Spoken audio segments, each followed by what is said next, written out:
បងបងដូចជាវិទ្យារបស់បងប្អូនគ្នាតាមពិតទៅការយើងកំពុងរៀនយើងគិតថាពេលវេលាដែលយើងកំពុងឆ្លងកាត់នេះយូរប៉ុន្តែមកដល់ឥឡូវនេះគឺ3ខែបានកន្លងផុតហើយគឺលឿនមែនទេហើយពេលវេលាដែលយើងមិនចង់ជួបគឺបានក៏បានម្ដងប៉ុន្តែជាធម្មតាព្រោះអីមានការជួបក៏មានការបែកប៉ុន្តែនៅពេលដែលយើងបែកទៅសូមបែកទៅដោយមានគោលដៅនឹងខ្លួនហើយបន្សល់ទុកនៅអនុស្សាវរីយ៍យើងមានបន្សល់ទុកនៅអនុស្សាវរីយ៍យើងបានឆ្លងកាត់ជាមួយគ្នាល្អហើយចូលសន្សំនៅអនុស្សាវរីយ៍ដែលយើងកំពុងដើរតាមផ្លូវជីវិតនឹងឲ្យល្អព្រោះអីដល់ពេលដែលយើងចាស់ទៅយើងអាចមើលរូបភាពមើលវីដេអូយើងអាចរំលឹកឃើញនៅអ្វីដែលយើងបានឆ្លងកាត់អាចនឹកឃើញនៅកំហុសក៏ដូចជានៅវិញ្ញាណដែលយើងបានស្គាល់ហើយតាមពិតទៅកាលខ្ញុំមកដំបូងគឺខ្ញុំបានស្គាល់អ្នកនរគ្នាសូម្បីតែម្នាក់ពេលខ្ញុំចប់នឹងខ្ញុំប្រឡងចប់ខ្ញុំចូលមកហើយនៅក្នុងក្រុមទី4ហ្នឹងប៉ុន្តែការដែលខ្ញុំបានមករៀនជាមួយអ្នកនរគ្នាគឺមានអារម្មណ៍ថាមានភាពកត់ក្ដៅមែនទេព្រោះអីយើងលេងជាមួយគ្នាមានប្រកាសគឺមានន័យថានៅក្នុងនេះគឺមានបងចំនួនចាស់ជាងគេបាទពេលខ្លះទៅគឺមានការលេងសើចជ្រុលជ្រួសអីខ្លះខ្លះក៏ដូចជាបងប្អូននៅវាខ្លះបងប្អូនបានជួយរៀនគ្នាបានជួយអីហើយជួនកាលយើងអាចនឹកឃើញនៅអនុស្សាវរីយ៍ដែលយើងកំពុងរៀនឃើញអនុស្សាវរីយ៍ដែលយើងដើរលេងឃើញអនុស្សាវរីយ៍ដែលយើងធ្វើនៅសកម្មភាពផ្សេងៗជាមួយគ្នាប៉ុន្តែអនុស្សាវរីយ៍ទាំងនោះគឺយើងកំពុងតែរសាត់បន្តិចម្ដងព្រោះអីយើងមានផ្លូវនៅក្នុងការដើររៀននឹងខ្លួន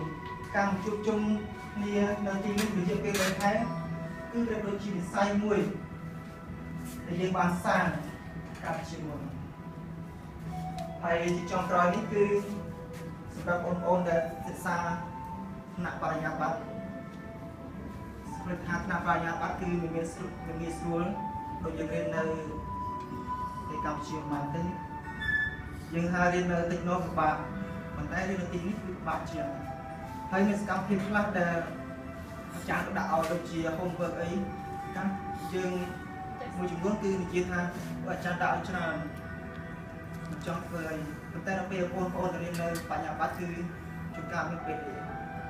គេគឺច្រើនមែនទេតែទោះយ៉ាងណាគឺយើងនៅតែខិតខំធ្វើហើយរក្សាសុខភាពខ្លួនឯងជួនកាលយើងខំរៀនប្រឹងរៀនពេកទៅគឺអាចទៅគ្រប់គ្រងសុខភាពរៀនមិនទាន់គេដល់ហើយនៅពេលដែលយើងទៅរៀននៅកន្លែងណាមួយចឹង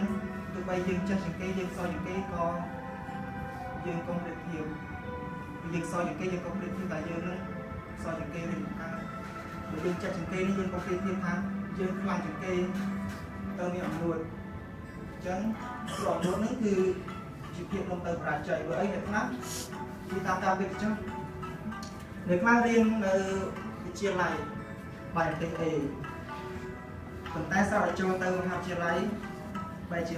ធ្លាក់ក៏មានដែររៀនត្រឹមថ្នាក់ក៏មានដែរឆ្នាំព្រោះអីដោយសារតែយើងប្រមាថនៅពេលដែលយើងអត់ចេះយើងហ៊ានសួរដូចខ្ញុំអត់ហ៊ានសួរហ្មងទៅរៀនតិចណូទៅច្រើនពេកអញ្ចឹងមើលទៅជួនកាលយើងគិតថាយើងរៀនវិទ្យាល័យបកកែដែរហើយយើងទៅសួរទៅលើដៃបាច់ខ្មាស់គេតែហ៊ានសួរហើយគ្រូក៏អត់មានពេលវេលាច្រើនដែរសម្រាប់ការយើងដែលយើងសួរគាត់អញ្ចឹងយើងមានតែទំនាក់ទំនងភាសាច្បងចេះចឹងអាចជួយបានជួយអាចសុំទៅជាជំនួយផ្សេងហើយរៀននៅបញ្ញាត្រីហ្នឹងបញ្ញាត្រីគឺមានបញ្ហាច្រើនប៉ុន្តែនៅទីនេះគឺប្រហែលជាមានអីព្រោះអីខាងសាលាគេរៀបចំស្រួលអីខាងផ្នែកផ្សេងប៉ុន្តែបើយើងរៀននៅកម្ពុជាគឺមានបញ្ហាច្រើនបញ្ហាការសិក្សាបញ្ហាការរស់នៅប៉ុន្តែយើងនៅជាជំនះ សម្រាប់ឲ្យបានជាពេល4ឆ្នាំហើយយើងក៏ផ្លេចថាយើងមកពីណាពីកាលយើងអាចថាផ្លេចខ្លួនលេងសើចច្រើនផ្លេចនៅអ្វីដែលយើងផ្លេចនៅទីកន្លែងដែលយើងមកថាយើងមកពីណាហើយដល់អ្នកខ្លះហ្នឹងក៏រៀនចប់ក៏មានគោលដៅចង់ធ្វើអីគាត់ធ្វើការហ្នឹងបំរើទីនេះមកទោះបីយើងបំរើទីនេះប៉ុន្តែយើងមានគោលដៅថាអីយើងធ្វើការនៅទីនេះជាការយើងធ្វើការនៅទីនេះដើម្បីទទួលបានអបសរយើងអភិវឌ្ឍចិត្តតែយើងហើយយើងក៏ត្រូវគិតថាយើងជាសិស្សហៅក៏ទៅខាងគេបានគឺស្មាតគេហើយចុងក្រោយទៀតសូមជូនពរដល់បងប្អូនទាំងអស់គ្នាសូមឲ្យបានសម្រេចនៅគោលដៅទាំងឡាយជាពិសេសក្នុងការសិក្សាដូចជានៅក្នុងការសិក្សាវិទ្យាល័យហើយរៀនចប់ទាំងអស់គ្នាទៅមានគោលដៅរៀនខ្លួនសម្រាប់នៅគោលដៅរៀនខ្លួនយើងកុំគិតថាអ្នកដទៃនឹងមើលយើងក្នុងផ្លូវអ្វីសំខាន់យើងដឹងខ្លួនយើងគឺយើងជាអ្នកណាយើងចង់ធ្វើអ្វីបាទហើយសូមពិសេសគឺសូមអរគុណដល់បងទាំងគ្រូដែលគាត់ផ្ដល់នូវរបបនេះផ្សេងៗច្រើនហើយសូមអរគុណបងប្អូនដែលបានបើកចិត្តរៀនតែថាយើងគិតរៀននៅក្នុងទីនេះគឺយើងបានគិតសម្រាប់អាចារ្យដល់ពេលខ្លះនិយាយជាអាចារ្យអញ្ចឹងមានរឿងមួយគឺអាចារ្យហ្នឹងធ្វើអីអានេះតាមទៅបងមើលឃើញជាក់ស្ដែងអាចារ្យយើងមានអាចារ្យខ្លះគឺស្ត្រីអាចារ្យខ្លះគាត់ប៉ុន្តែទៅយ៉ាងណាគឺយើងត្រូវតែក្រោបគាត់យើងមិនធ្វើអីមកហើយព្រោះអីការបង្រៀនដឹងហើយអ្នកដែលក្នុងបង្រៀនការបង្រៀនគឺមានតិចផ្សេងគ្នា